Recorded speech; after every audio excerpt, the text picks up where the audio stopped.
You know what I've come to realize, Chris? Mm. I've come to realize that I love any villain dressed in purple and green.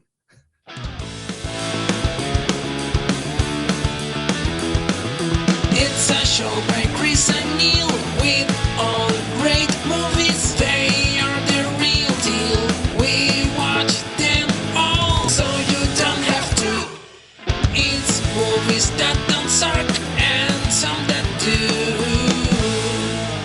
do. Ladies and gentlemen, boys and girls, listeners of all ages, welcome to a new episode of Movies That Don't Suck and Some Do. My name is Neil. And I'm Chris. And today we are talking two movies. One movie I'm so super excited to talk about. That's right. Brought to you by Apple TV. Came out February 17th, featuring the one and only Sebastian Stan. Hey, how are you? Still angry. At least try the cake.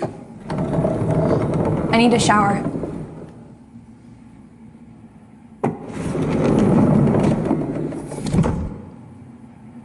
Alone? It's a joke. It was a stupid joke. I'm trying, I'm trying to make you laugh, and it's not working. Can you just give me one smile, please? Just one. It's from Fresh. But that's not what we were talking about. I know, that's why I grabbed it. I grabbed it for you. I could have love grabbed Fresh. any Winter Soldier thing. I could have grabbed anything, but I know Fresh is one of your favorite movies of all time. So yes, I grabbed Last that year, clip not of all time. Maybe top 50. Maybe top 100. specifically for you. Okay, thank you, sir. You need to talk to your mic louder, bro, because Okay, you are oh, so quiet. there we go, there we go. I got Is that better? higher than I normally Is that do. better? Yeah. Okay, good. Yeah, dude. Learn how to talk in your microphone, you son of a bitch. Anyway, I had to turn it to okay, go ahead. I'm just kidding. I'm just kidding with you. Sorry, guys. I josh him all the time like this. Also in this movie, the wonderful Justice Smith. What's going on with our friendly next door neighbors? Really? This is gonna be a thing? Look, they're just like us. They're nothing like us. They're way cooler. Yeah. Hey, stop being so obvious. Oh, okay. Secret time. How do we become their friends? You want to become BFFs with the neighbors we now seem to be stalking. Yeah, why not? But that sake he's drinking is top shelf. He could pour me some, and I could pretend to know the difference. And then she could show you all the cute boutiques to shop at in the neighborhood. Yeah, because all girls do is shop. Okay, fine. I'll learn about the boutiques and shit. So Justice Smith, he has a voice where he sounds like he's trying to go lower, but that's just the way his register is. That's just the way he talks. Yeah. That's just the way he talks. Yeah. All right. Also in the movie Sharper, one of the main roles, Julianne Moore. I got lost while I was running on campus a while ago, and I can't remember appointments, words. Honey, we all have memory lapses. That's a sign of getting older. The other day, I couldn't remember the word, glucose. It's not like that. It's like something just drops out under me. But there is no diagnosis yet. No. Okay. Well, then I think that this is ridiculous. It's complete bullshit. You don't have Alzheimer's. That is... Why won't you take me seriously? No, I know what I'm feeling. I know what it's feeling, and it feels like my brain is fucking dying. And everything I've worked for in my entire life is going. It's all going. So that's from Still Alice, a very tough movie to watch, but very good. Very tough movie to watch, but that is the one that got her the Oscar.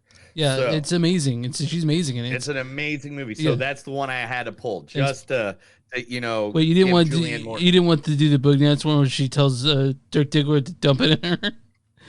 Yeah. just go ahead and come in me. You sure I'm fixed? Yeah. I'm fixed. It's okay. No, I did not want to do that. Okay. And I did not want to do Carrie, the Okay. remake. Good for If you remember that. Yeah. We don't talk about that. Anyway. And then also in Sharper, one of my favorite actors with the first name John, probably in the top 5 actors with the name John. Probably. Right? Yeah. What other Top one? 5? Because John Goodman, Yeah. John Cusack, John Malkovich, right? John Malkovich, Yeah. John Belushi, John Lithgow. Well, I guess, Mr. Chairman, that first I'd pay a visit to your house. To thank me, I suppose. No. To fuck your wife. And your daughter. Hell, maybe even your dog. I don't think that's funny. Then you'll probably hate this.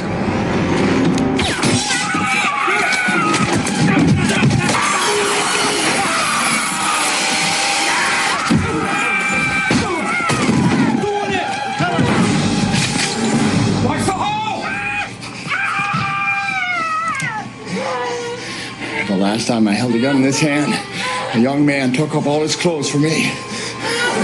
This time it's your turn, right? So come on! Yeah, John Lithgow, Ricochet. Ricochet, dude. Like, literally, it is like I have seen. There's so many John Lithgow movies and shows out there in the world. And I mean, usually he's doing comedy. He does a lot of, like he did Third Rock and stuff dramatic like that. acting too, like Shakespeare type shit. Yeah. And also he's famous for being the father in Footloose.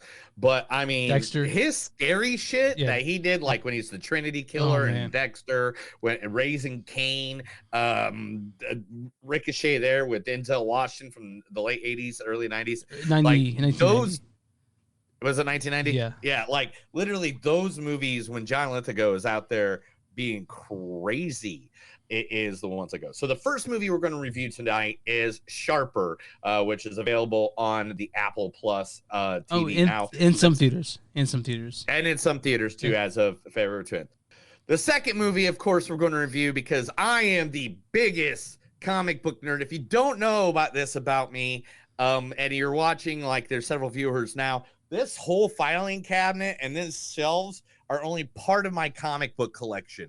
Like, I am a comic book fanatic, so I cannot wait to talk about one of my favorite villains in the history of man, Kang, and Ant-Man and the Wasp, Quantumania, featuring a guy who grew up literally within 3 miles of your house, Paul Rudd. Sweetheart, listen to me. Listen to me. You are tripping your balls off. I can fly. I believe I can fly, George. Metaphorically, I believe you can fly. Literally, you can't fly. I believe I can fly. You know what? If you're going to get literal with an R. Kelly song, do Trapped in the Closet. You can't break your neck if you're trapped in the closet. You just watch me. No. Watch me, George. No. I believe I can fly. No. That's from Wanderlust, right? Or is that what? Wanderlust, okay, yes, of course. Because I figured, you know what? Everybody knows him from Anchorman. Everybody knows I Love You, Man. Everybody knows Role Model. Everybody knows Clueless. Let's put some light on some of his work that nobody has really watched. Wanderlust is it's a little understated movie. It is. I was a fan of it when it came out. Also in this movie, the wonderful whose names did I pick on this one? Catherine Newton. I pick? Catherine Newton playing Casey Lang. Can I borrow the car? No. Bitch! I will give you the money for a taxi. If you ask me nicely, don't call me a bitch. Why'd you make me ask you to borrow it if he was never gonna let me borrow it? Because it was funny.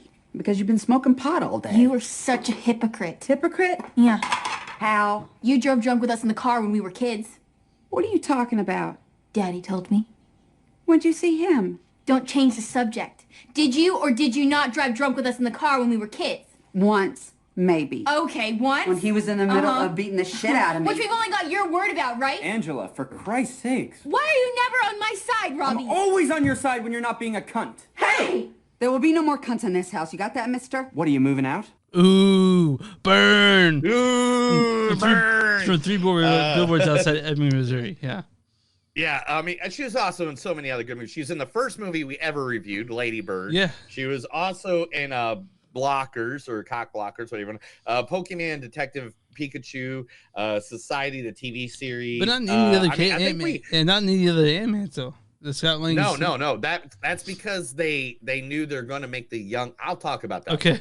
I'll tell you the deets on that later on when we get to the spoiler part of the show. Yeah. Who's the other one I picked for this? Michelle Pfeiffer, didn't I? Did I grab a Michelle Pfeiffer for this one? You did. Yes, Michelle Pfeiffer. Learning is pride. Yeah. Knowing how to read something and understand it is the prize, okay? Knowing how to think is the prize. I know how to think right now. Okay, well, yeah, well, you know how to run, too, but not the way you could run if you trained. You know, the mind is like a muscle, okay? And if you want it to be really powerful, you got to work it out, okay? Each new fact gives you another choice. Each new idea builds another muscle, okay? And it's those muscles that are going to make you really strong. Those are your weapons. And in this unsafe world, I want to arm you. From Dangerous Minds, a movie came out, made Coolio pretty famous for Gangster's Paradise, but oh, dude, the whole movie was awesome. I read the book, and the book was I can't remember the name of the book now, but yeah, I read the book. But it's a little white saviorish though. It's a little white saviorish. That's the problem. She wasn't white. She was Latino. But in the movie, she was white. See, they got Michelle Pfeiffer where she was Why like, the fuck hey, did they do that? I have no idea. Because it's Michelle Pfeiffer and she's cool. And last but not least, the guy playing the main guy in this movie, it should have been called King's movie featuring Ant-Man and Wasp, Quantumania. The one, the only, Jonathan Majors. Eons ago, before the TVA, a variant of myself lived on Earth in the 31st century.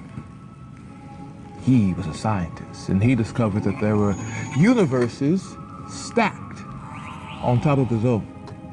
At the same time, other versions of us were learning the same thing. Naturally, they made contact, and for a while, there was peace. Narcissistic, self-congratulatory peace. I love your shoes, I love your hair. Oh man, nice nose, thanks man, etc. They shared technology and knowledge, using the best of their universes to improve the others. However, not every version of me was so pure of heart. Some of us, new worlds meant only one thing: new lands to be conquered. From Kang from Loki, right? Actually, he wasn't king. Mm-hmm. He wasn't king. He was He Who Remains. But that. Oh. Wait for the spoilers part. So we'll just talk, real we'll quick. talk all about King because believe me, guys, one of my first toys in 1984 was a King action figure, and I didn't know who the hell he was. I just saw this guy with a purple, like I'll show you exactly the toy. Like literally, it was a toy that like it literally that's what it looked like, and I had no idea what that was. You know, as being a 4-year-old or being a 5-year-old, 4-year-old, whatever age I was playing it at. But I didn't know what that was. I saw he had a gun and he had kind of a robot face. So I was kind of like, cool. But I had no idea what that was. I want to buy that apple that He Who Remains took a bite of. And it's like, that looks pretty good, man. It's like golden apple. It's like, yeah, I want to try it out. I like golden apples. But anyway, that is the big movie we're going to talk about. And by any means, at the end, we are going to do a spoiler part where we're going to give you time to get off of the podcast, get off of the vlog, whatever. Just jump out because I'm going to tell you all the info. Because literally, besides the Joker, this is literally one of my favorite villains in the history of comic books. In fact, I am now thinking about getting a King the Conqueror tattoo. Oh, wow. Like I am, and Jonathan Majors does a great job. So I am very happy about talking about this in a little bit. Okay. So you can find us, you can find us on movies. Chris. Yeah. Okay. Chris. Excuse me. I'll cut that up. Where can they find us? You can find us on movies.net. We're on w2mnet.com. Search our podcast there, and you'll be able to find us and a bunch of other cool podcasts. Our friend Mark Radowich on there does like 6 of them. Also, you can find us on Instagram at NTSPod. At NTSPod. We're also on Twitter at NTSPod. We're on Bonfire Search Movies Don't Suck, and there's something you'll do. You'll find shirts with our logo on it and some stuff Neil has made. you guys want to show us some shekels, you go Patreon.com/suck, or if you look in the top left-hand corner of the screen there, there's a QR code and just human money, because we do this for free. For no reason at all. If you just want to donate human money to us. If you're watching us on YouTube, subscribe. Watching on Facebook, like that page. If you're listening to us on Spotify, subscribe. That would be pretty helpful. Or Apple. And everywhere you find podcasts, you can find movies that don't suck and some that do. Neil, who are we talking about today? Today we're going to do it. We love promoting local businesses, local restaurants, local shops, local whatever. If you know somebody that has a local shop, send us the info. We want to advertise them on our podcast. So today what we're going to talk about, Chris, I'm not lying to you and me, and we have found the best restaurant in Tulsa, Oklahoma. It is a hidden gem called Margaret's German Restaurant. Ooh, they got schnitzel there, huh?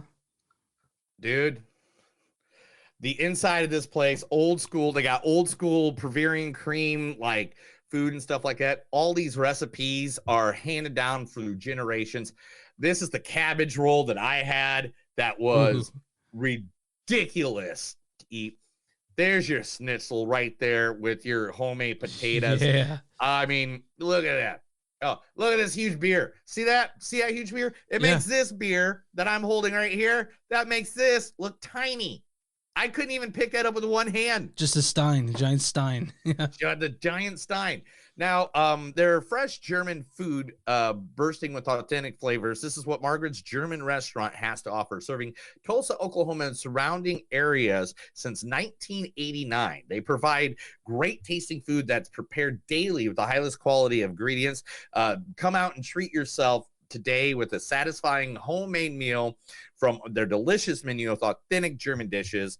And MGR, you are sure to enjoy great food, casual atmosphere, friendly service, and affordable prices. Take your taste buds on an unforgettable culinary journey at Margaret's German Restaurant, where Oktoberfest lasts all year long.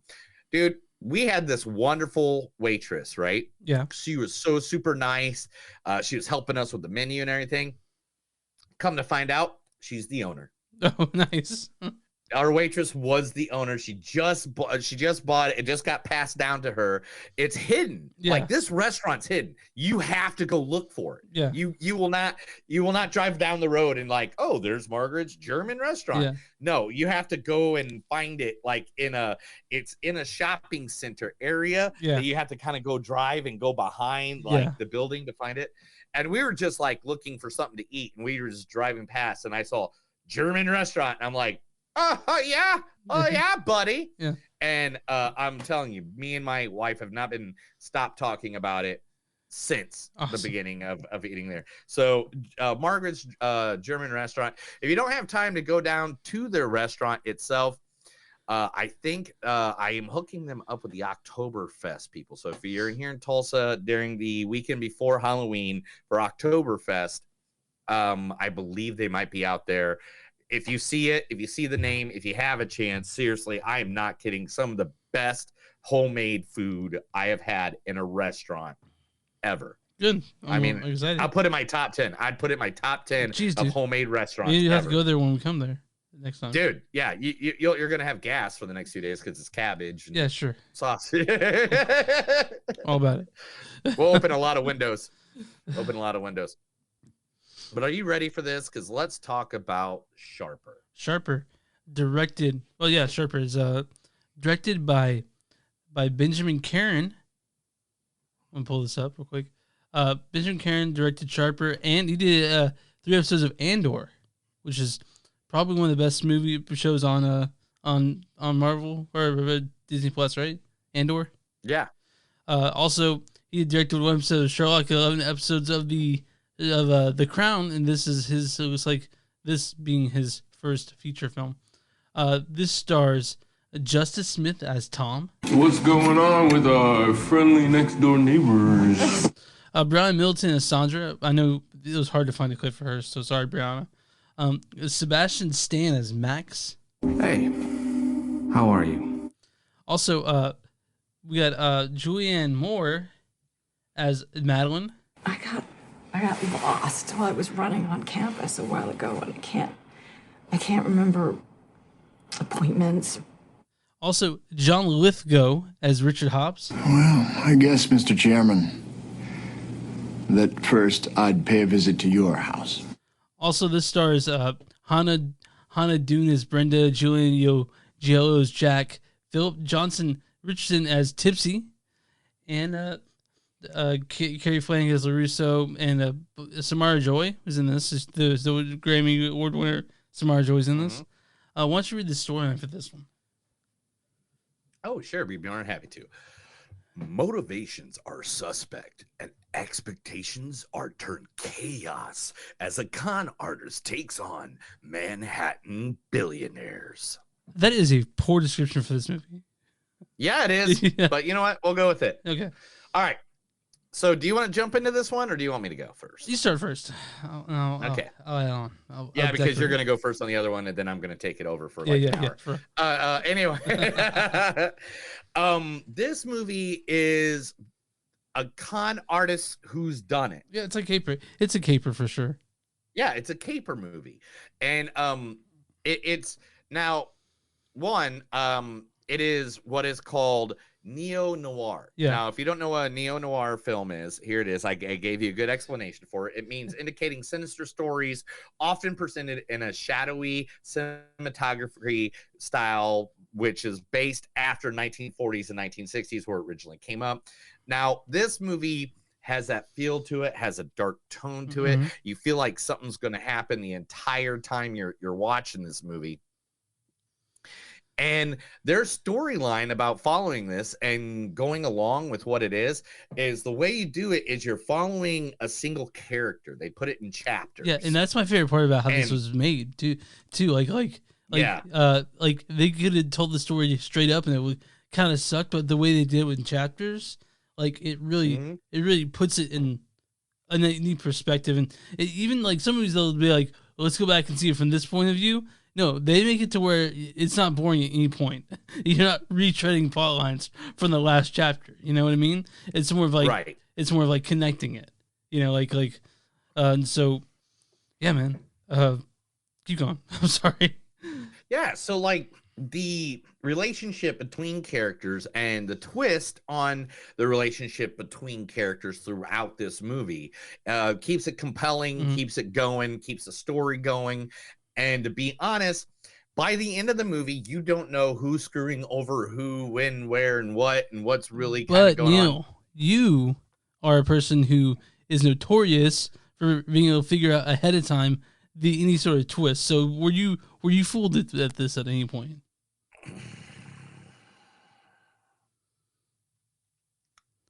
There was one thing I didn't really catch. Okay. There's one thing I didn't catch. Yeah. And then when I caught that, it kind of gave me the domino effect. Okay. You know what I'm saying? Yeah. Without giving a spoiler on this, because we're going to spoil the next movie. So we're not spoiling this one for you guys. But there is something I caught. And as soon as I caught it, there's a certain line that I was just like, I see exactly what's going to happen now. So I didn't try to figure it out. I let it just happen to me. And I like this movie quite a bit. The thing is I'm never really looking for it. My thing is my brain just like works that way where like I'm always looking for what's the catch, you know? And I don't know why that's the way my brain works, but it just happened with this. It was just like, man, I'm very interested in seeing where this goes. And everybody was playing everybody in this movie. Yeah. It's a fun movie. It's a lot of fun, I think. Like honestly, like this one movie, it had this, Sebastian Stan was just a great douchebag. That's the thing about Sebastian Stan. Like, he can be the greatest good guy, baby face, love interest in one movie, and then the next movie, he can be the ultimate douchebag bad guy. Like, example, one of your favorite movies, and mine too, of last year, Fresh, which is a great movie, and he's a total likable douchebag. But then you have him as Bucky Barnes as Winter Soldier, where he's like a badass. And like, it's like Is there But- anything he can't do? But there's something that's always he can be a good guy and a bad guy, but he's always handsome. He's always very handsome. He's always very good looking. So I see Sebastian Stan as the replacement for Paul Rudd. Like, you know. yeah, I mean, yeah, I think Sebastian has a bit more bad boy side than the Paul Rudd has. So maybe more of a John Cusack. Maybe. But Sharper, maybe he's the action star version of John Cusack. Yeah, he couldn't really. He tried a little bit, but it didn't work out for John Cusack being an action star. But he's, always whatever. But John Lithgow played his part really well. At 77, he was good. There's a scene that he did that I was like, oh my God, I love you and hate you at the same time right now, dude. You are such a douchebag. I get that that's the character. Yeah. At least he wasn't talking to his penis. Right. I mean, who doesn't though? Sebastian Stan's really good at talking his puppet penis. Oh, you didn't see that, did you? You didn't see the Tommy Lee Pamela Lee sex tape thing. There's a scene in that show where his penis, because Tommy Lee talks to his cock and his cock answers him all the time. Okay. I mean, it's big enough. So no, but this movie also it's very stylish. It's snappy. You never really bored at that point. Every actor in it's fantastic. Honestly, everyone's been great. I couldn't find anyone I didn't like. But at the end, I find myself at the end of it. I don't know if this has much rewatchability. I mean, to be honest, it's not like Glass Onion or anything like that. It's not like Glass Onion or Knives Out. Is that Byford the Hobbit? Just said that we're his favorite channel. He never misses a video. That's awesome. I hope that's we do true. have almost 100 subscribers at this point. You know that, right? That's nice. Thanks, Byford. Yeah, but anyway,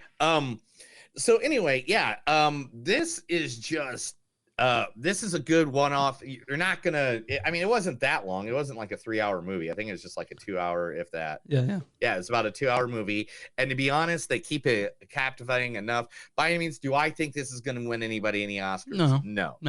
But this was one that Julianne Moore had a big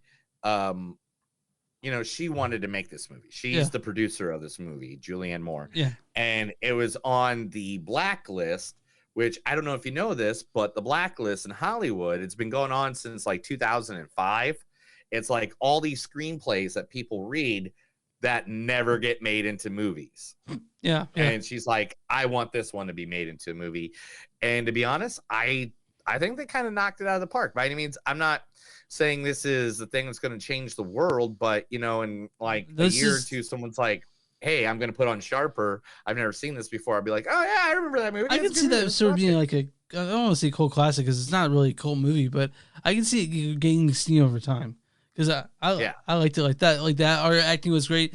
The cinematography was beautiful shots of the city, and at no point did I feel like I never thought they were treating me I never felt like they had to hold my hand through it. Like everything was and everything was revealed in the perfect way, and it was I smiled quite a few times like, oh, that's clever. It's a very clever movie. Yeah, it's a very clever movie, and that's what I like about it.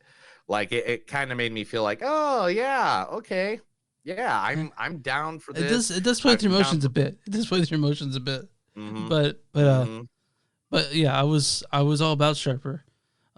So guys, if you guys want to see this, it's in theaters, or you can, if you have an Apple Plus subscription or TV subscription, it's right there for you, waiting for you. A24 directed, so it's obviously it's got mostly quality. I say everything about A24 is a home run, but this one is a pretty good movie. So yeah, I mean, it like I said, it was a decent movie. I'm not saying it's like the next, it's not Citizen Kane, you know what I'm saying? Yeah. But I think I've said all I can really say about this. It's like, again, this movie we cannot talk about. Yeah. Let me get some quotes and let's move on to it. Quotes from the movie Sharper. You probably have a boyfriend. No, I just like being single. Have you ever had your heart broken? Oh, is she literally your dream girl?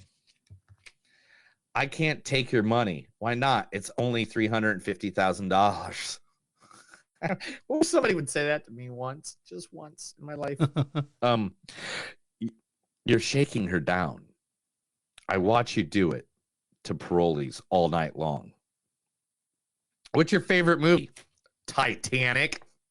Who says that? Really? You hate Titanic? That's one of the movies you hate that people like. You talked about when you hate Titanic. It's the worst movie ever. You cheered when Jack died, right? The boat sank. Get over it.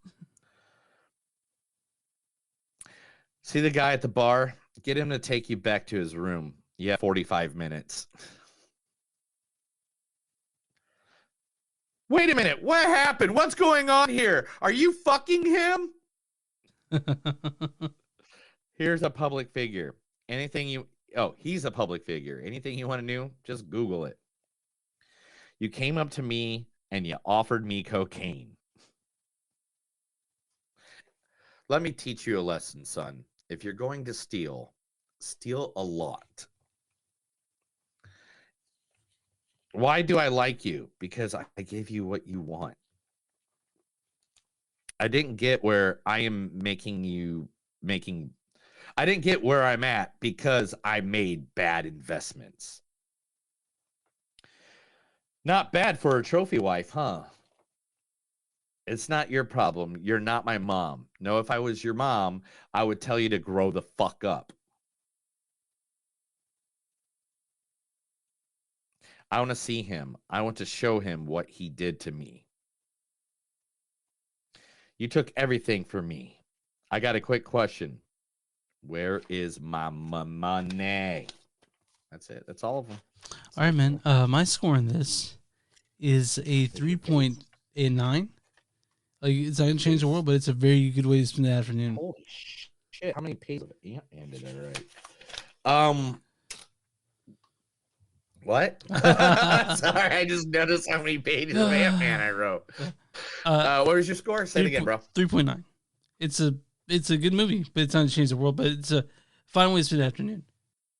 Yeah, it was a good movie. Made me happy. Yeah, I'd easily give it a 3.9. Okay. I'll go with that. Okay, that sounds good. I'll go with that all day. All right, we'll see you guys next week. No. Yeah, like I like the acting in it. I like Lithigo. I like everything about it. I mean, I don't know what to say. Yeah, I like the story. It was compelling. It was like, hey, here's the thing, and I like it. Okay, all right. Now I'm on RottenTomatoes.com. What is the audience score? That's all I got. What's the audience score for Sharper? If you guys don't know, I then now guess the Rotten score, the Rotten Tomato score, and I'm gonna say for Sharper, by the audience is gonna be a 74. 74. Motherfucker, that's right. 74%. Shut up! Really? Yeah. Yeah. All right, man. All right. I'm on. Now, what is the Crave score for? I'm gonna get the next movie. I'm gonna completely get wrong. Okay. What is this? What is the 64? 71. 65. 71. Criticism 71. Criticism is, although it never comes close to the classic capers it seeks to emulate, Sharper is just sleek and clever enough to pass the time. And that's basically what I said about it. So, but I think it's a little better than 71. Personally, I like this movie, and that's like a C. Over here, it's probably B plus for me. But yeah, I like that. I like Sharper quite a bit. So yeah, you guys, if you guys have Apple Plus, there's worse ways to spend the afternoon than watching Sharper. All right, man. You good? You ready for news? All right. Let's do some news. All right. What are we talking about? What are we doing? We're doing news now. What's that? Is there news? This is the Movies Don't Suck and Something News. I read Chris a bunch of headlines from the wonderful thing called the internet because Chris does not have a good modem. That's right. All right, man. Let's do this. Yeah, dude, you didn't even give me a chance to like take a sip of a beer, man. I'm sorry. No, you're just like being cruel. Just wait. Damn. Let's do this. All right. First news story of the day. Ryan Reynolds to star in a boy band comedy movie with frequent collaborator Sean Levy. Now, we don't have any information except for the movie's going to be a boy band reunion movie. And Ryan Reynolds boy band. What more do you need? I mean, he's gonna be like, so it's gonna be like New Kids on the Block, but like reunion because he's 40 something, right? All the information we have is it's a boy band reunion movie. You ask questions and you don't listen to what I say to you. Gosh dang it! All right, let's move on. All right, let's move on. All right, Baldwin charges got downgraded and will not have the 5-year prison sentence on it for fatally shooting Helena Hutchins on the film set. What was it downgraded to? On Friday, the Bay District Court attorney formally downgraded the second of 2 charges, which include a firearm enhancement. The charge lawyers for Baldwin and Garcia Reed argued in a motion filed earlier the month was based on the New Mexico law that passed following Helena Hutchinson's death on the Bonanza Creek Ranch. Okay, well, I'm still waiting for that. We'll see what the trial happens, how that where it shakes out. You know, surprised they're still moving forward with the movie though. I gotta be honest. So it comes out, it's just me like, yeah, this movie where people died on, how Baldwin fired a gun and killed people, and that's that movie, you know? Hey, do you know Dave Bautista? Yeah, the best actor, best return actor, right? Right. Yeah. Okay. All right. Dave Bautista is now back into the spy business and making a sequel of the 2020 comedy My Spy, set at Amazon. It's called My Spy, The Eternal City. His casting up is head towards a production start date for this month. So far, Anna Faris, Craig Robinson, and Fula Borg is added to the to the franchise. Billy Barrett, Tahoe, Kay Nicole, Corey DeMann, Noah Dalton Danby, and Deborah Rogers are also joining this time around. Returning stars includes Batista, J.J. Cole Coleman, Kristen Shaw, and Ken Jeong. Okay, well, I'm really glad that Kristen Shaw's in fact. That's who I was worried about not coming back, and because she's great and everything. I love Kristen Shaw. Matt Damon is developing a project about the Ukraine conflict. Can't you wait till it's fucking over? Like, can you do that? Like, so it's a documentary. I'm gonna guess, or maybe like a series. He said on a question about Sean Penn's Ukrainian documentary Superpower, Damon announced that he is developing a project about the Ukrainian war and appointed someone to research it. However, he did not give much detail on the project this far. Okay, whatever. I mean, if you're gonna get someone to play the president of the Ukraine, Matt Damon kind of looks like him. If you a little bit, if you do Hollywood I think, look-alike. Matt Damon, he'd have to go a little dad bod for it, but you know, like I think he could do it. Matthew Lillard. Oh yeah, him has started filming this week for Five Nights at Freddy's. Oh yeah, I forgot about that. Yeah, is he starring in it or is he writing, directing? I forgot what his role in it was. He's the main villain. Yeah, Oh. he's the main villain. He's the main villain. William Afton. Okay, cool. Have you played the game yet? Nice. Huh? You played the game yet? They don't have a date yet. Okay. No, I've downloaded it like so many different times and I never get to play it. I never try. Takiti Wahidi's. Taika Waititi. I'm just kidding. Taika. Yeah. Yeah. Taika Waititi is still getting the green light on his Disney Star Wars film, even though they're doing a bunch of cutbacks over there in the Disneyland. Well, I mean, the Disneyland's getting a Disneyland in California, right? Yep. Okay. And so it doesn't give us more about what it's about, but that's it. That's all we got. All right, we'll see you But guys. he's still getting the movie. Yep. Yeah. The long-awaited animated Gorillas movie has been canceled by Netflix. I know a few people were kind of upset about it. I know a friend was like, fuck.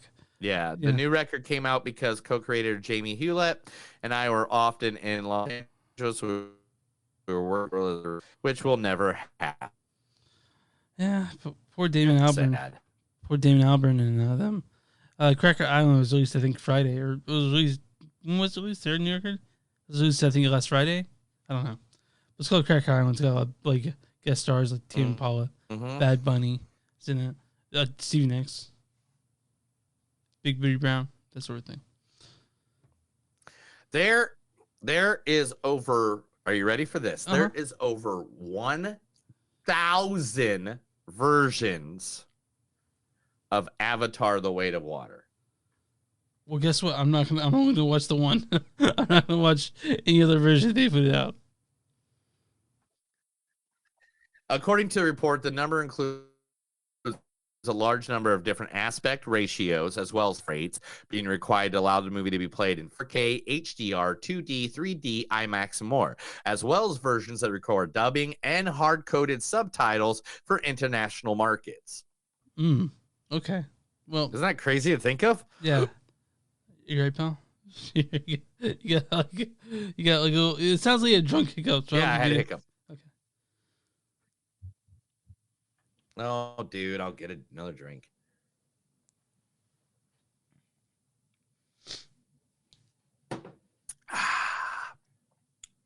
Arachnophobia remake is super close to starting production.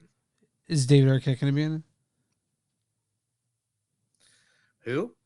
Well, he wasn't in Arachnophobia, was he? David Arquette? Was he?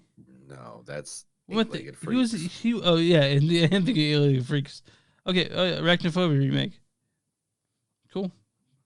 Arachnophobia, I believe. I know it was the one and only one of the great five Johns. But was it Jeff Daniels? That's what I thought. Well, John Goodman's in it too. Yeah. John Goodman's in it. I just said it was one of the top five Johns. Do you not listen to me when I talk? Who's your favorite John comedian? I got mine already. John comedian? John Mulaney? Yeah, me too. All right, I guess. Without a doubt. Yeah. All right. Kerry Washington and Delroy Lindo reunite in Hulu's Unprison. The show examines the macro and micro impacts of incarnation. Incarceration. Yeah, that's what I said.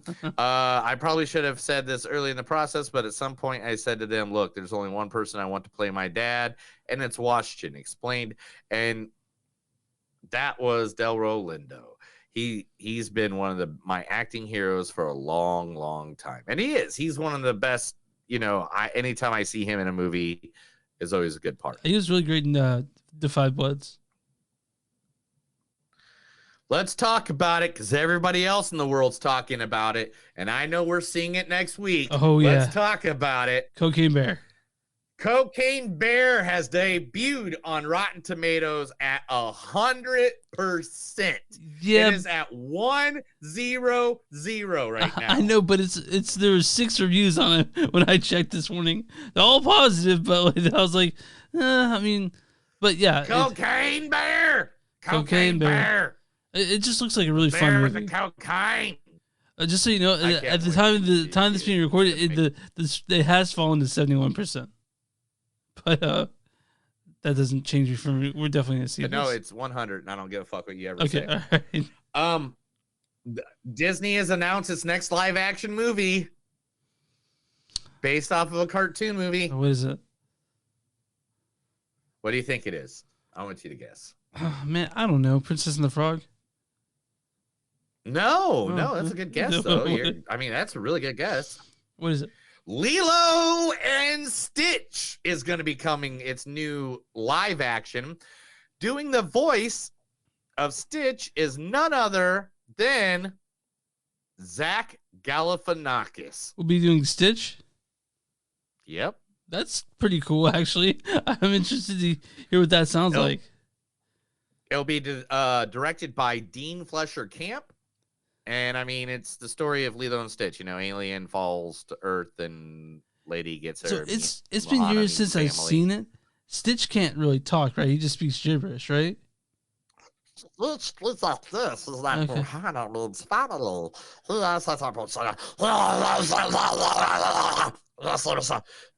means family. Okay, so he mixes in real words with gibberish, right?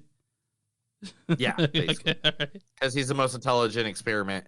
Well, I mean, he's the second most intelligent experiment. He's 626. 627 is got all the powers of him, but all he wants to do is make a good sandwich.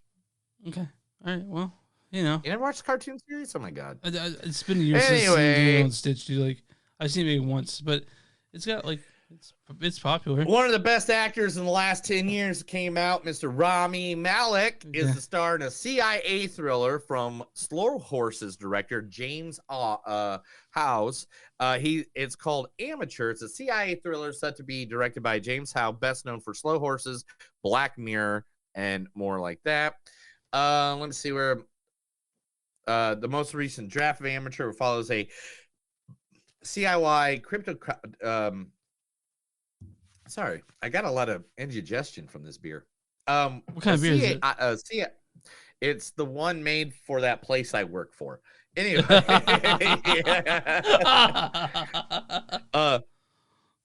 a CIA cryptographer who, after his wife is tragically killed in England, terrorist attack, demands his bosses go after them. When it becomes clear they won't act due to conflicting international priority, he blackmails the agency into training him and letting him go after them himself. Fucking love it. I'm down. I'm there all day. I'm there all day. Let's do it, man. I'm excited. Yeah. And this guy is directed Raised by Wolves, Snowpiercer, Black Mirror, Penny Dreadful. Yeah, you got me. Rami Malek, a director that does that good work. I'm there all day. I'm there all day, bro. You got me. All right, you ready for a reboot? Of course I am. Are you ready for a reboot? I'm ready for a reboot. I mean, like, I never am ready for a reboot, but I guess give it to me. We're getting an hard R comic book reboot of Spawn? No, we already know about Spawn. Spawn's being worked on. We know about that one. Oh, what is it? It's a reboot. So is it okay? This will be the third time this character gets movies. So were the last one's PG-13? The last one's hard R. I'm not going to lie to you. I don't know. Is it Punisher? I will look it up right. I'll look that up. Man, if it was Punisher, I'd be a lot happier than what I'm saying right now. Let's see. The last film was, where was it? When did it come out? When was the last film that came out? What was it? 2019. Fuck, man, I don't know. Like, that's so recent though. That's like, to me, that's last year. You know what I mean? I know. Is it a DC or Marvel character? We reviewed the last one. We reviewed the 2019 one. We must not like it that much. We reviewed it. Give me a clue. Give me a hint. Yes, the 2019 one was the 2004 one. Let's see if that one was rated R. 2004 one was rated PG-13, and its sequel was PG-13 as well. So this movie has had a movie, a sequel, a reboot, and now this is a new reboot. It's not Fantastic Four, right? Because that's the only one I think that this. No, Fantastic Four is coming. We already know about Fantastic Four. Is this a Marvel character, or is it like a DC, or is it neither? Is it like Image Comics or something? It's DC, but it's their Other verse. it's the Dark Horse Vertigo. I can't remember which one. I don't know, man. You have to right tell me because now, I can't. I'm not thinking about it right now. It's Hellboy. Oh, Hellboy. Man, I like the original. The Hellboys. director from Crank is in works with Millennium Films. The new film will see Hellboy as a rookie at the PBRD agent stranded in the 1950s. They discover a small community haunted by witches led by a local devil with a troubling connection to Hellboy's past, the Crooked Man. In the comic, the Crooked Man was an 18th century miser and war profiteer named Jeremiah Wickens, who has hanged his crimes yet returned from hell as Reen's resident devil. All right, man. I mean, no David Harbour in this one. She's only obviously younger. It sounds like it's a one-off. Yeah. You know what I'm I do saying? like the idea that I do like the idea of a village being controlled by witches. That sounds pretty dope. But I can't imagine. I don't know, man. Like I really like those Guillermo del Toro ones. Even if they are PG-13, I really enjoyed them. So I don't know. I miss Ron Perlman as Hellboy personally. I know, but he's so old and he can't put that shit Yeah, on, I know, bro. he's too old. I mean, let's just be honest. I love Ron Perlman too. Don't get me But wrong. he I love apparently Ron he would like go to hospitals dressed as Hellboy. That's how much he loved being Hellboy. So Nicolas Cage headlining survival action thriller called Arcadian. In a post-apocalyptic and cerebral populated world, Paul, which is Nicolas Cage, and his twin teenage sons, Joseph and Thomas, have managed to claw out an existence, yet they live in constant fear until confronted by imminent danger. They must execute a desperate plan to survive. Cool. It's Nicolas Cage. We'll see it. Yeah. Yeah. Ever since Mandy, you throw anything Nicolas Cage at us, we're good. We got it, bro. We're there. Yeah. James Cameron is going to be making a film about Hiroshima before starting his Avatar 4, because, Avatar 3's already wrapped filming. Yeah. So he's going to be doing Hiroshima, then going back to the Avatar to suck on that tit until it goes dry. Sleeping Dogs, featuring Russell Crowe, Karen Gillan. If you don't know, she's not Gamora. She's Nebula in the Guardians of the Galaxy. Yep. Starting a thriller, filming in Australia. In the wake of a cutting-edge Alzheimer's treatment, former homicide detective Roy Freeman is tasked with re-examining a brutal murder case from his past. The grisly murder of a college professor, intriguing to fight and regain his memory. Roy enlists his former partner to help him revive the investigation. Sounds great. I'm there. I like Russell Crowe, like Karen Gillan. There'll be a commentary director's commentary available on Netflix coming up of Glass Onion, A Knives Out. So let me just see when the date is, because that's what we care about on this podcast. Where's the date? Doesn't even say. Next product. I keep returning in my mind to Glass Onion. It doesn't say the date. When the hell's the date? We'll just check it out because I'll be watching that director commentary. I'm all about that kind of stuff. Oh, as of today, it's actually a today thing. Baller. So you know what? I might do when we get off here. It's on there now. Everything Everywhere at Once props are going up for charity auction, including the hot dog fingers and butt plug trophies. See, I wanted to go look at those, but I'm like, I'm just be upset I can't buy them. That's what I want them. The website, let's see, this was as of today. So the website starts on March 2nd at 12 p.m. Pacific time.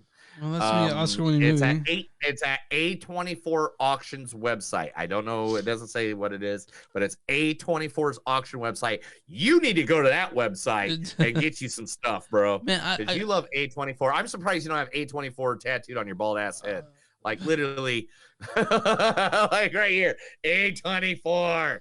I gotta say, man, I'm pretty confident that it'd be a travesty if that doesn't win Best Picture. I'd be like, what the fuck? What kind of world do we live in? You know? Yep. And so this just runs right into the next thing we're about to talk about. The Marvels have been delayed. It is now moving from July 28th to November 10th. And the Haunted Mansion reboot has moved from their slot to the July 28th slot to take over for the Marvels. So Haunted Mansion has come closer. The Marvels has moved farther. It's because they're refiguring things at Marvel and they're making less, but they want to make it better. That's good, right? That's how it goes. And last but not least, MCU has now added 2 more movies to its schedule slots, but we all knew they were coming. So here they are being announced. They don't have it on a time slot yet. They don't know exactly when it's coming out, but it's now on the slate. And that is both Eternals, the sequel, Eternals #2, right, and Shang-Chi #2 as well. That's gonna happen. Yeah, they gotta have those two. Which we're gonna talk about Shang-Chi in a little bit, especially in the spoiler part, because you have no idea how much this is all. It's all right here, bro. It's all connected. All right. It's all connected. That is the news. Let's get into it because you are about to get your fucking brain blown by everything I got to say to you. That was the movies that don't suck in Something News. I told Chris a bunch of stuff. That's okay because now we're going to talk about the good stuff.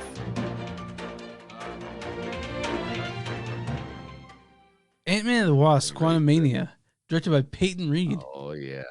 Peyton Reed has directed such things as Ant-Man, the original Ant-Man and the Wasp. He's not too new to these Marvel movies, but he's Grosse Point Blank he did the TV series of that, but he did the episode of Mandalorian, 2 episodes of that. He did Ant-Man and the Wasp, and now Ant-Man Quantumania. Written by Jeff Loveness and Jack Kirby, the late great Jack Kirby.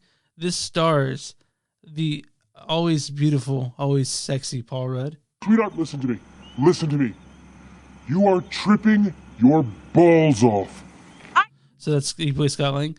We got Evangeline Lilly, which we don't have. Plays Hope Van Dyne. Michael Douglas is Dr. Hank Pym. Michelle Pfeiffer plays Janet Van Dyne. Learning is the problem. Yeah. Knowing how to read something and understand it is. We also have Catherine Newton as Cassie Lang. Can I borrow the car? No. Bitch! And Jonathan Major plays Kane the Conqueror. Eons ago, before the TVA, a variant of myself lived on Earth in the 31st century. Also stars Bill Murray as Lord Krylar, Katie M. O'Brien as Jentora. We got William Jackson Harper as Quaz, and David Malkin as Veb. I can't say that name. Randall Park shows up for a little bit as Jimmy Woo, just for a second. And why don't you go ahead and read the storyline for Ant-Man and the Wasp: Quantumania. When Scott Lang and Hope Van Dyne, along with Hope's parents Hank Pym and Janet Van Dyne, and Scott's daughter Casey are accidentally sent to the quantum realm, they soon find themselves exploring the realm, interacting with strange new creatures.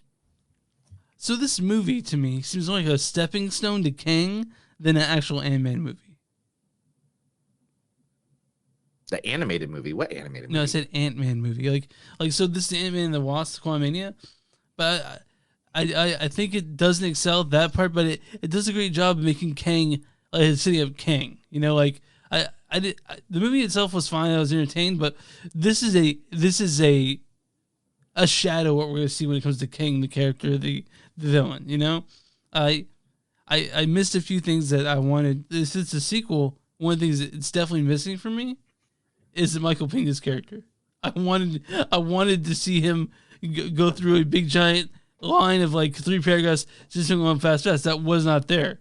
So you're missing the convicts from the first 2 movies. I'm missing the comedy too. This isn't as funny or as charming or as even quite as fun as I thought as the other movies. Now that being said, it's very creative, the quantum realm they go in, but it's definitely lower tier Marvel. It's not awful by any means. I was entertained the whole time, and Kang is definitely a cool villain. But other than that, I wasn't too thrilled with it. I was never bored. But I'll say that it's also only 2 hours long, which is great because I'm tired of 3-hour movies. You know, like for example, Black Panther 2 was 3.5 hours long. This one's not that. This is 2 hours long.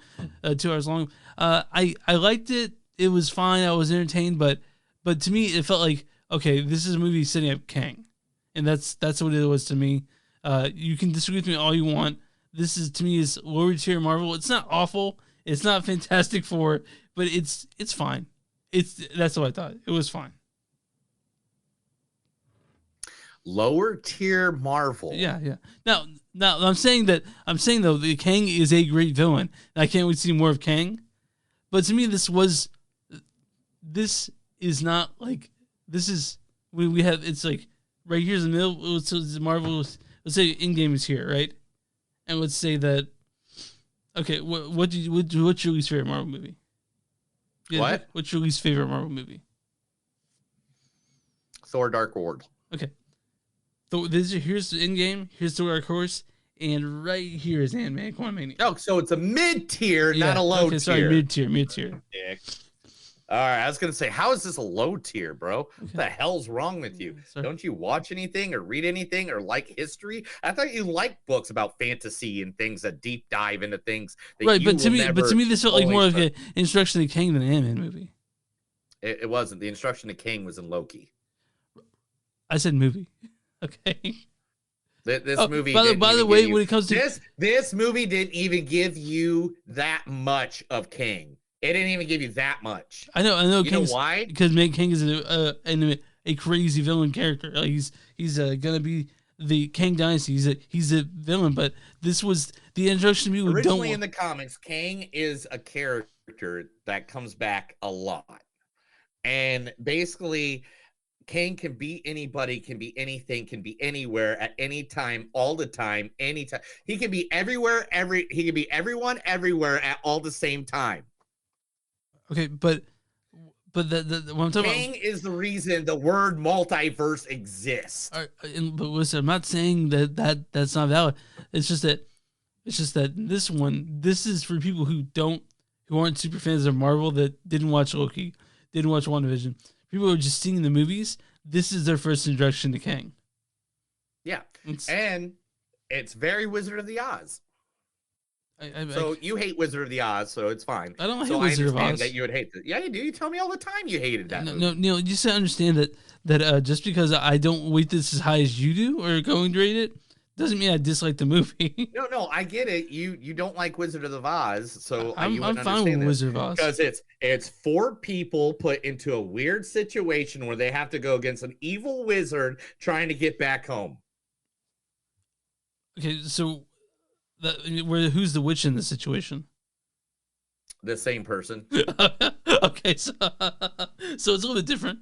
Who's missing the heart in this one? It's a little bit different, but that's exactly what it is. Who's missing their heart? Who's needs the courage? I guess Cassie needs the courage in this, right? Cassie gets the courage. Janet obviously didn't have a heart because she didn't tell people shit. The fuck, right?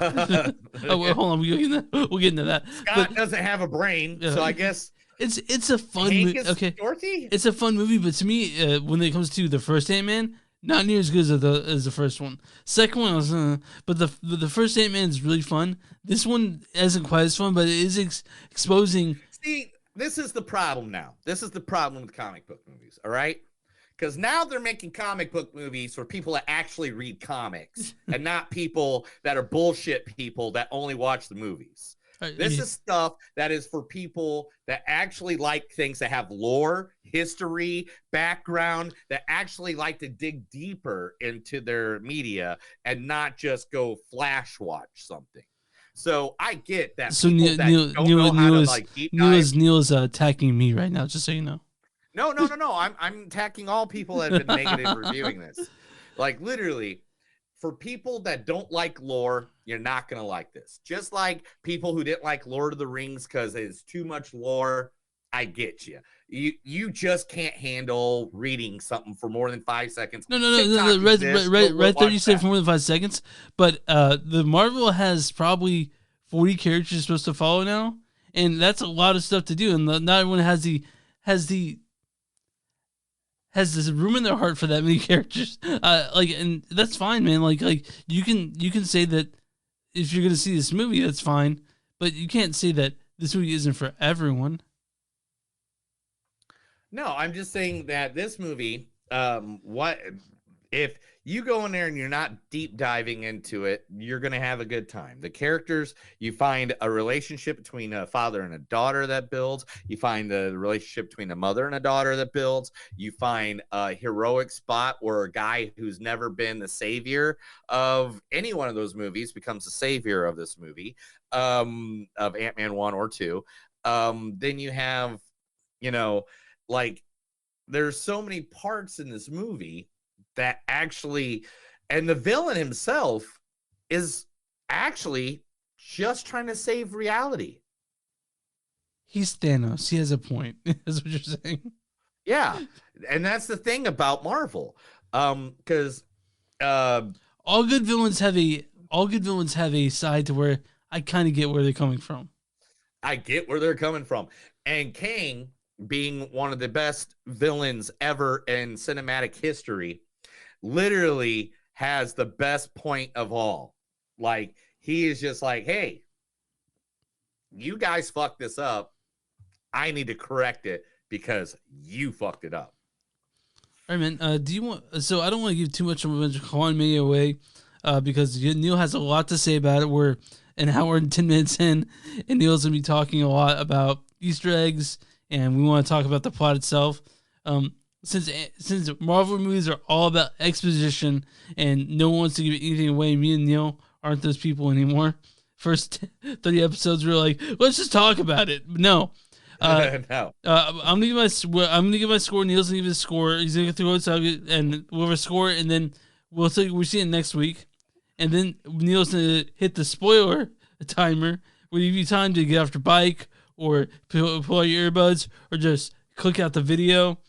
And then we're gonna talk all spoilers about this movie. Neil, why don't you go ahead and get some quotes, and we'll get to. Damn, where did I start? I gotta see where I started. Oh, there we go. Thank you, Spider-Man. It's a pretty cool world. Glad I saved it. A guy dressed like a bee tried to kill me when I was 6. I will never have a normal life.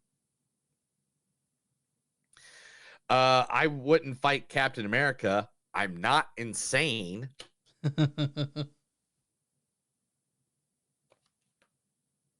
I didn't have any light at all. So, like, I'm trying to read some of these.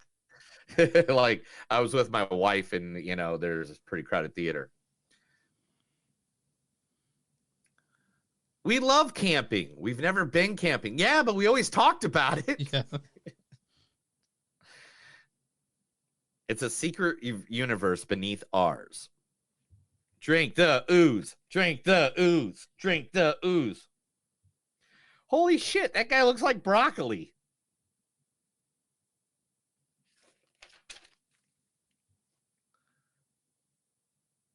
Is that building alive? Yeah. Are yours dead? You left all of us with him. Man,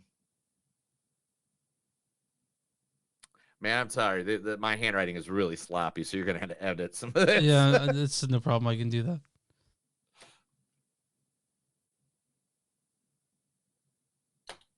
I created so much here. You can't imagine. And it was all for him. When I felt it, I saw into his mind and what he has done. Universes gone like they never even existed. You're out of your league there, Ant-Man. Wait a minute. Have I killed you before? Are you the one with the hammer? Well, hell, if it ain't my old mentor. I've lost you. I've lost, and you have no idea. I've lost, and you have no idea what I've lost.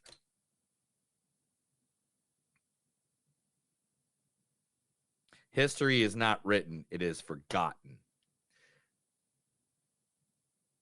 Your dad's not here, but that's not a big surprise.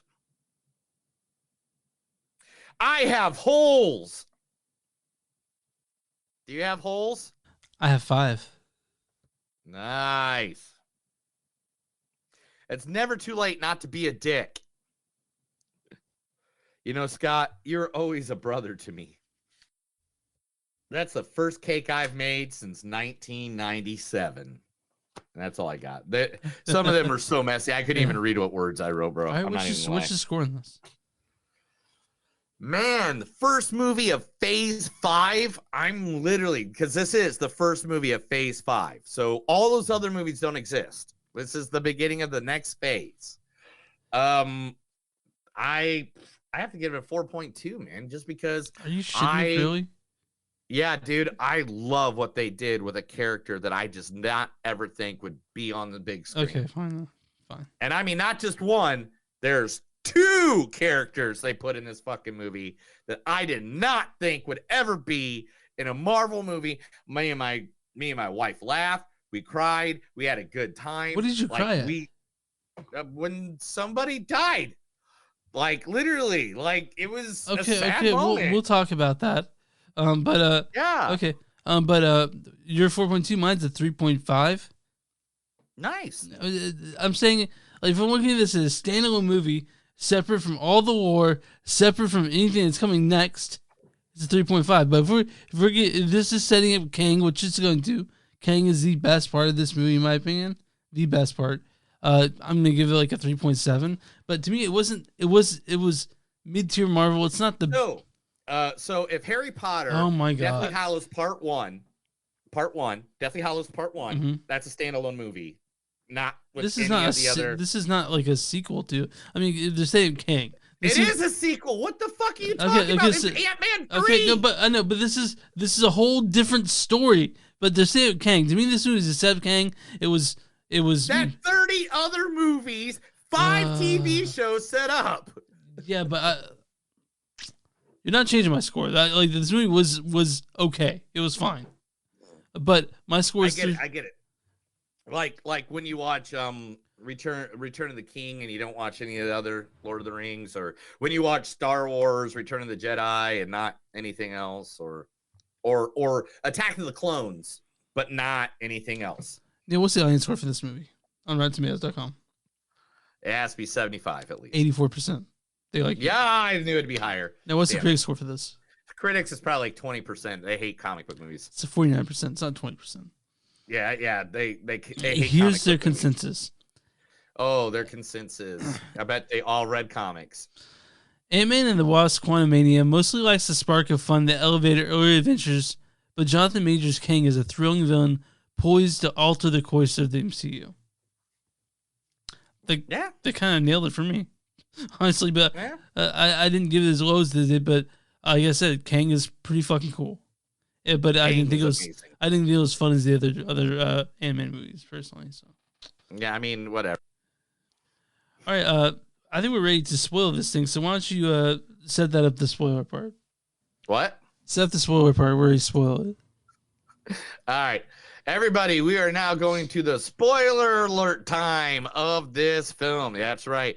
We're going to be spoiling. We're going to put it everywhere so you realize we are spoiling the hell out of this movie. You have a total. I'll play a little bit of the song. I'll play a little bit of the outro so people can get out of here if they need to.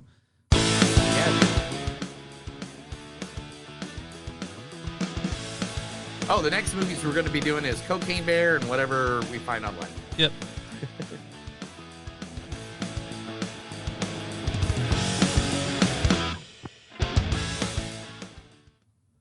All right. So what was I doing? We're talking about spoilers of this movie. So would you cry? Did you cry? Let's start at the beginning. Fine. Let's do it. Okay. Yes, I cried when MODOK cried. Really? Died. Really? Because MODOK is one of my favorite characters ever. Okay. If you don't know, he has a TV show on Hulu where it's played by Patton Oswalt.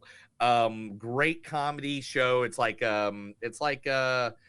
Robot Chicken would be my best way to compare to that, but like stuff. Now, you can obviously tell that Rick and Morty stole a lot of shit from the Ant-Man or the Kang Dynasty Didn't they have a writer from Rick and Morty in this? Do you help with this one? Yes, he actually did write. And one of the things he did was a thing called the Council of Ricks, and the movie and the TV show Rick and Morty, which was 100% stolen from the Council of Kings. This came out in 1977, by the way, people. 1977 was when that came out.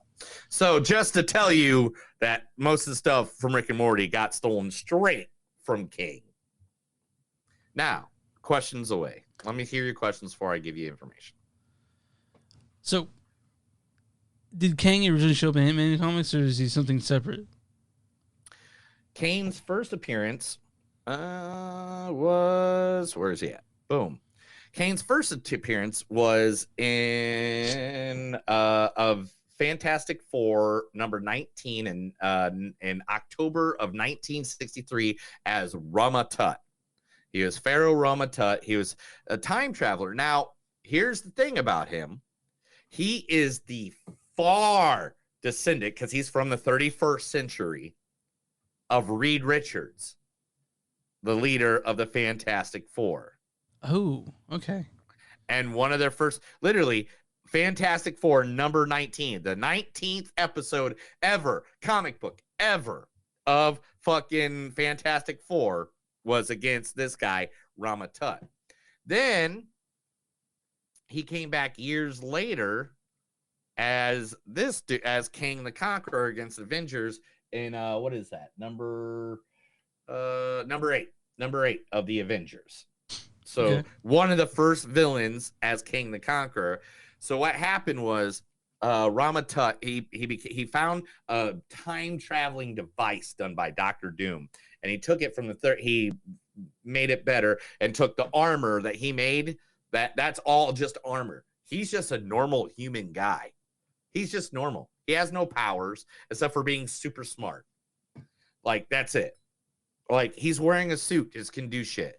And he went all the way back to Pharaoh time because he's like, I'm going to conquer the fucking goddamn planet. And what he took was a spaceship, which was shaped like the Sphinx. And that's how the Sphinx ended up in Egypt. That's how that happened.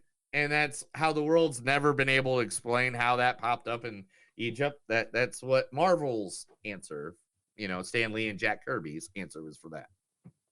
Okay, so where does this King come in? Like, this King is obviously from a different phase of the comic book. So, like, where does this King come in? Number 6, 1964. Okay. And his name is Nathaniel Richards, Reed Richards' son, descendant or whatever. And this King pops up everywhere. I mean, there's a king, there's a king, there's a king, here's another king. This is the Scarlet Centurion. That was a king. At the end, the post-credit scene, here he is, Victor Timely. That's King. Like, he has been popping up for literally decades, and they don't know if it's him or not until this is the ultimate Kane. This is what's his name? Immortius. This is Immortius, and Immortius is the know-all of all the kings. He's the leader of the bunch. In fact, you see him in that final scene when they're at the Council of Kings. The three that you see, the three that you see, and that's why I downloaded all their pictures. The three that you see is, you see the Tut in the corner. Mm-hmm. Then you see Centurio. That's Centurio with the holding the hourglass. And then you see Immortius all right there figuring out what to do next. The Quantumania, is that based on any of the comic books that, like, is that storyline based? Yes. So Quantumania is basically what they did is that there's and you can find these comic books anywhere. There's a group called the Micronauts. And what it is called the Micro Universe, and Reed Richards was the one that discovered it. And he's the one that discovered all that stuff. But since Reed Richards doesn't exist yet in MCU, they had to go a different way. Just like time travel, just like, what was other ways that they had to go because they didn't own the rights to stuff yet. They couldn't say mutant, forever because Fox still owned it. But yeah, it's originally called the Microverse. And so, but that's what the Quantumania has become.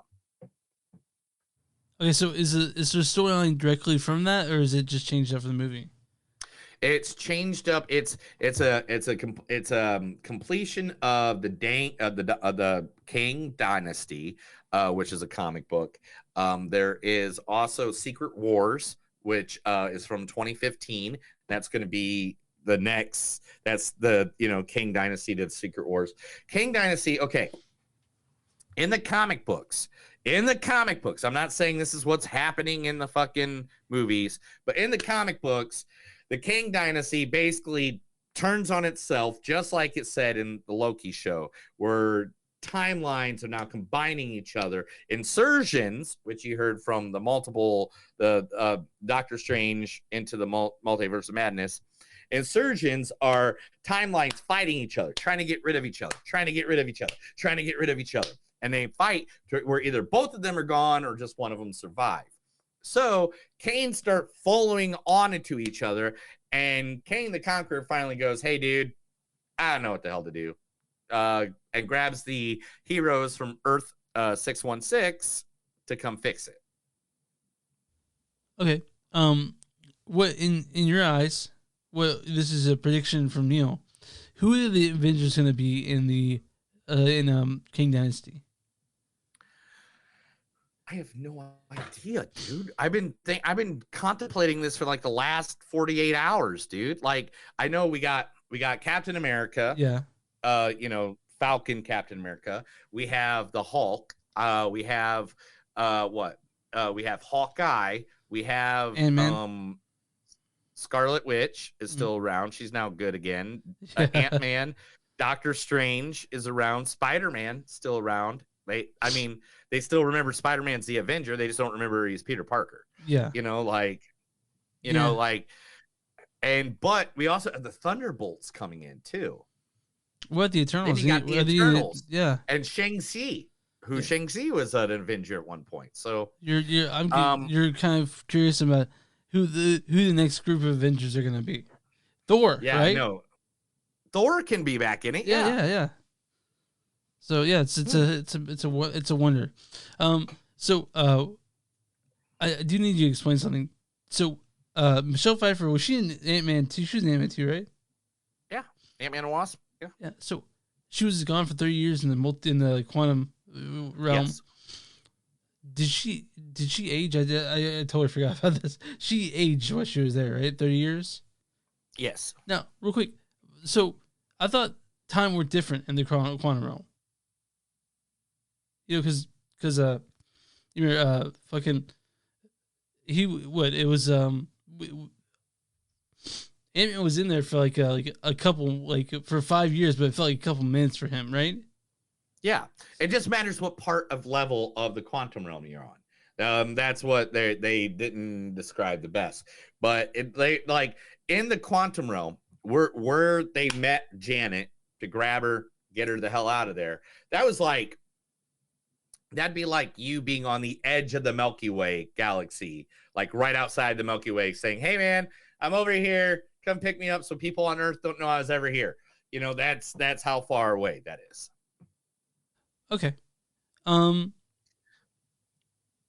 ants, were they a part of the giant ants? The basically, no, that was all MCU doing MCU. Just doing whatever. Okay.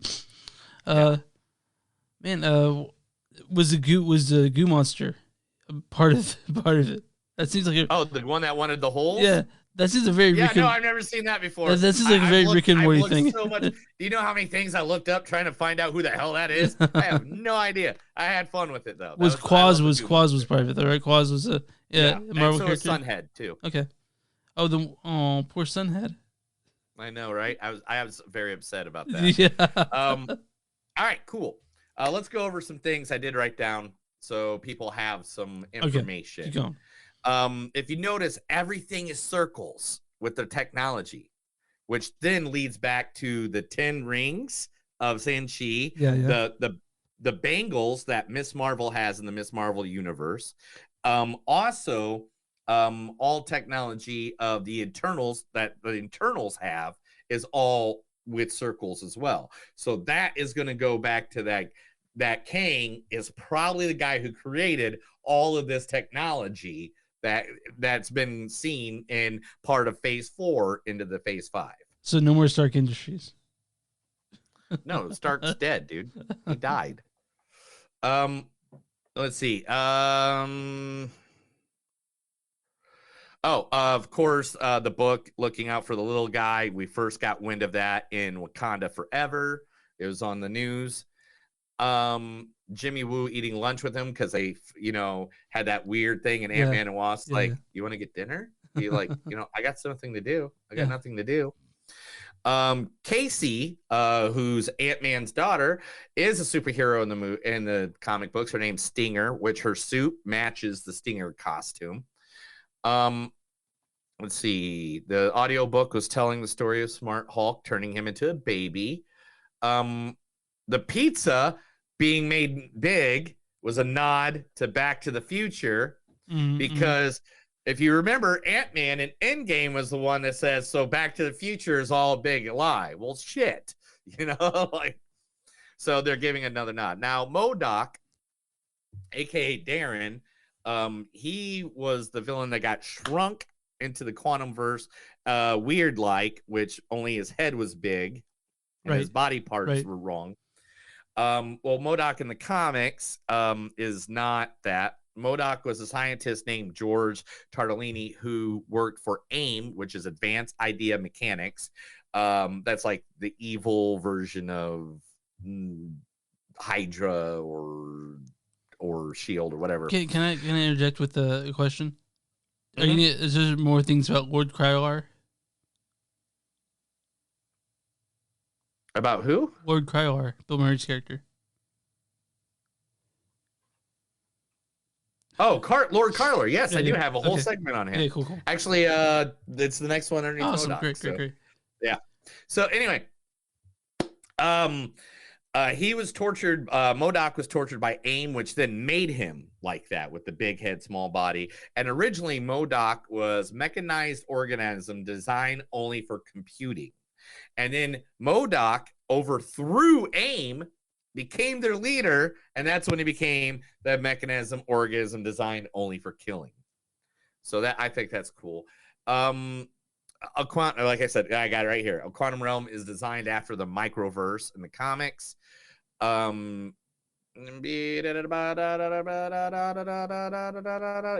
Writer Jeff Loveness from Rick and Morty is one of the writers. The ooze thing is based off of the Babelfish from Hitchhiker's Guide to the Galaxy. If you remember that. Let's see. Okay, here we go. Lord Kylar, aka Bill Murray, was a character that lives in the microverse. Now, the Micronauts and stuff like that. First appearance was Hulk issue 156 in 1972. Now, just like Kylar in this movie, you get introduced to him and you're like, oh, this is going to be an important character. They leave all like 4 or 5 pages of fucking dialogue with this guy. And you're like, this guy's going to be really important. And then the next page, what do? They kill him. They kill him, just like they did in this movie.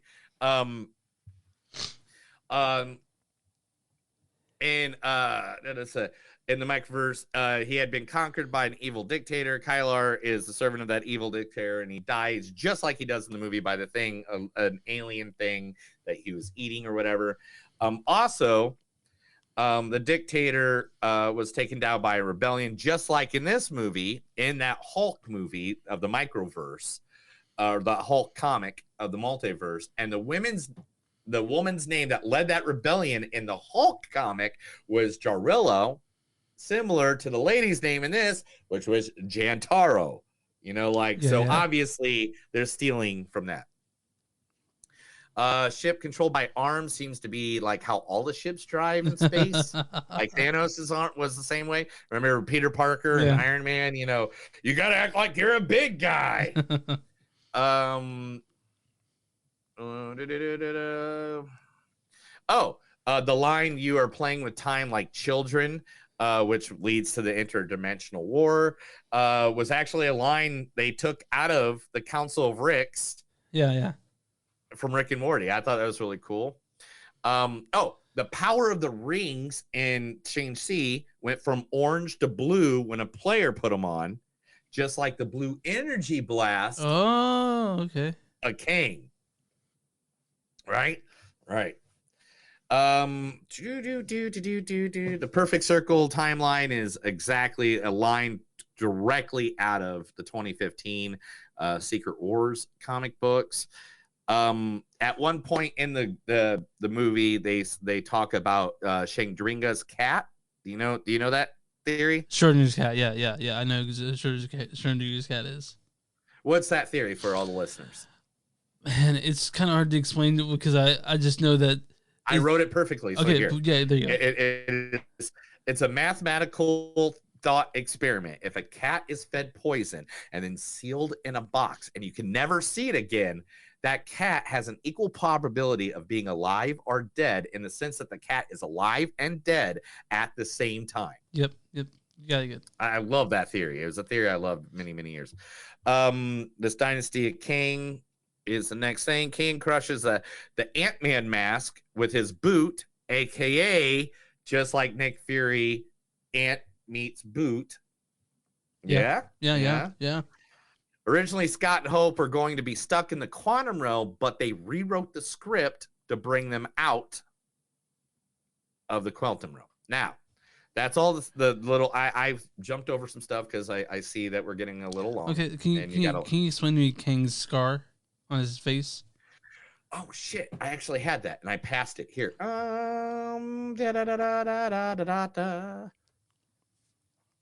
Was it from his cat?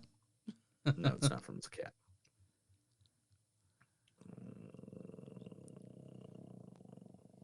I think it's in the. Here, give me a second. I'm just trying to read. I got so many paragraphs. Okay. The scars were originally war paint that was worn since he met when he met the prehistoric. I didn't even talk about this girl, and we need to because I'm sure she's coming back.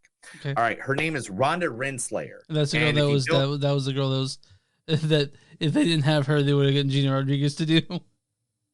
Yeah, something like that.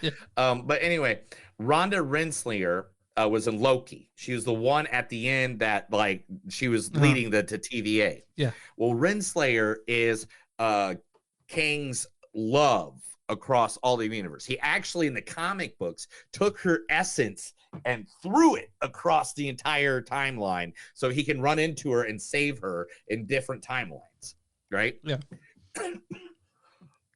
Sorry. The first time they meet was she was a prehistoric person and she wore war paint and she put the war paint on his eyes that made the two lines. And that's what those scars represent, is that war paint.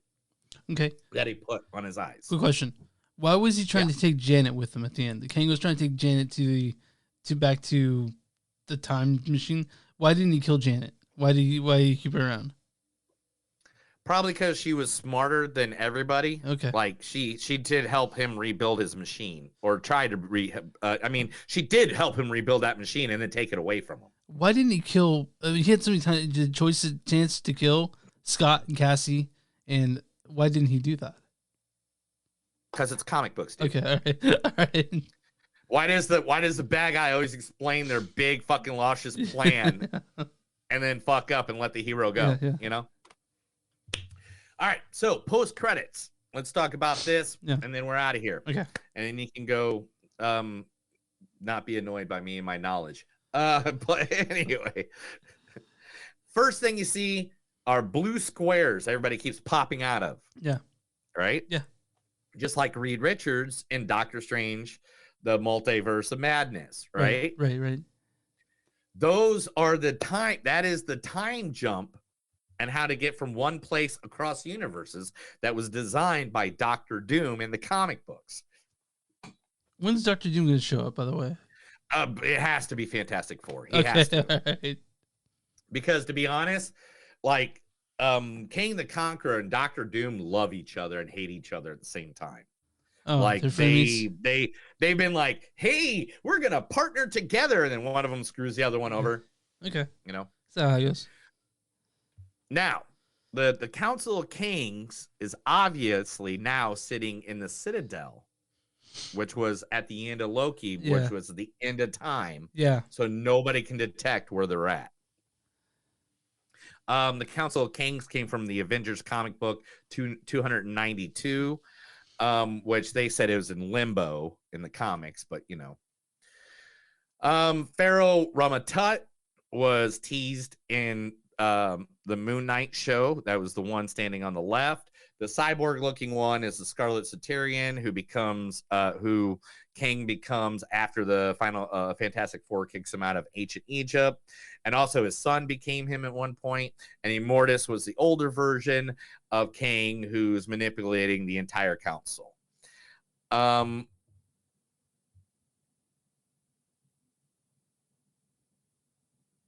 It will all this will continue in the season 2 of Loki. That's what that scene was, just like when we saw the scene of Civil War at the end of Winter Soldier.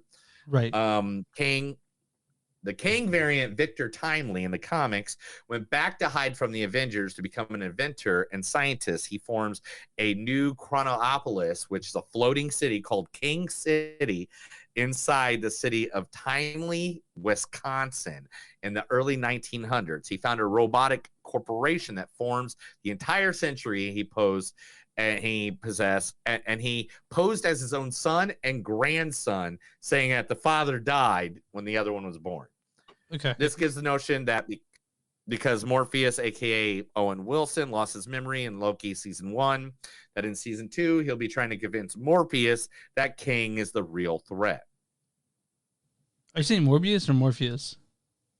Morpheus. Morbius. Okay. Morbius. That's Morbius with a B. Yeah. It's Morbin time. That guy.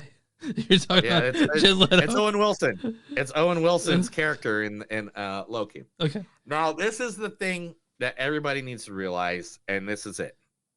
They can do anything with King because King is everywhere, all at once, everywhere, all the time.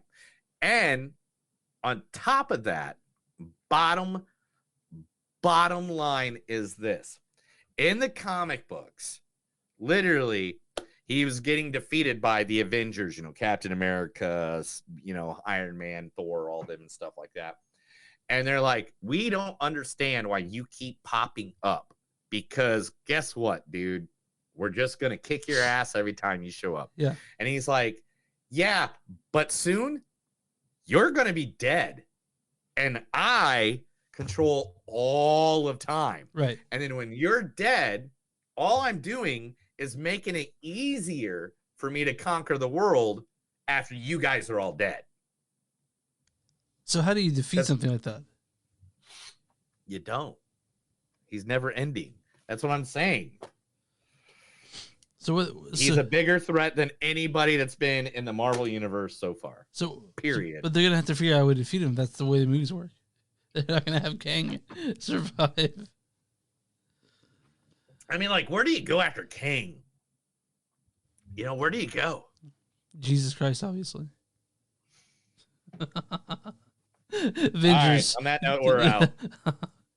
That's the end of the spoiler alerts. I gave you. There's much more I have, but I'm not gonna get you guys all in that. I love this character. It's a good character. Thank you guys for all sticking around for the spoiler alert. Yeah. So again, like we said, we'll be watching Cocaine Bear next week. We'll be talking about that, and we'll find another streaming pick for us on that one.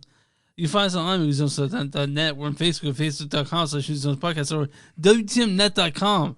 Go there, search our name. Also, download a bunch of other cool shit they got going on there. They do a game podcast. They do music podcasts, and of course, they do movie podcasts and other kinds of stuff, all kinds of articles and stuff too. We're on Facebook. We're on Twitter, MTS Pod. We're on the Instagram at MTS Pod. Where if you guys want to send us an old-fashioned email, it's info@movieszonestuff.net.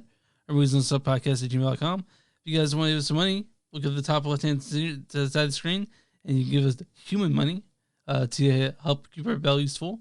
Patreon.com/moviesdon'tsuck. Go to bonfire.com and search Movies Don't Suck. Some of you guys on merch. If you guys watch this on YouTube, go and subscribe. If you guys are watching us on Facebook, go like that page. And subscribe to us everywhere you're listening to us. And where you find podcasts, find movies that don't suck and some that do. You know.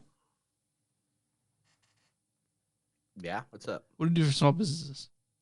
Oh, we do something for businesses. Yeah.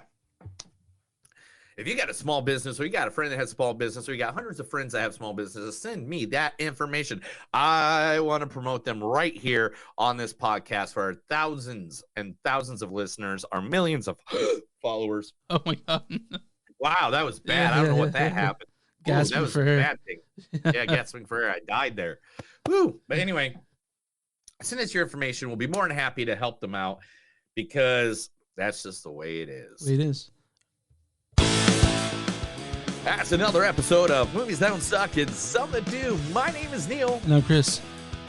And remember, no matter how sharp that your brain gets when you're out there in the world, remember, you mean nothing because King is the conqueror. Have a good night.